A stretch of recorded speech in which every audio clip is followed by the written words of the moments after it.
மறந்துட்டேன். எங்கே ஸ்டே பண்ணீங்க? அது வந்து அதாம்மா அவன்தான் நம்ம அஜித்.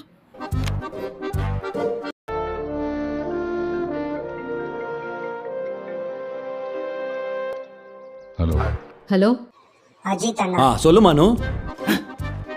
கல்யாணம் இல்லை சுண்டில் சுண்டில் இல்லைண்ணா நைட்டு காந்தி காந்தி இங்கதாம்மா தூங்கிட்டு இருந்தான். நைட் கொஞ்சம் லேட் ஆயிடுச்சுல்ல, கிளம்பிட்டானே காத்தால. ஏதாவது சொல்லணுமாமா? இல்லைண்ணா தேங்க்ஸ். இல்லை இல்லை இல்லை இல்லை கரெக்டு கரெக்டு கரெக்டு கரெக்டு. ஆக்சுவலாக சுனில் தான் கல்யாண வீட்டில் ட்ராப் பண்ண, நான் கல்யாண வீட்டில் தான் தங்கினேன். பார்த்தியா, அதை தான் ஃபஸ்ட்டு சொல்லியிருக்கணும். அதை மறந்துட்டேன். அது வாய் ஸ்லிப் ஆகி கன்ஃபியூஷன் ஆகி என்ன அப்படி பார்க்காத டென்ஷன் ஆகுது. உண்மையை தான் சொல்கிறேன். அது நேற்று அடித்து எக்ஸ்ட்ரா 2 லார்ஜ் போட்ட மாதிரி ஒன்று ஆச்சு பாரு. ஐயோ சொல்லுமா. ஐயோ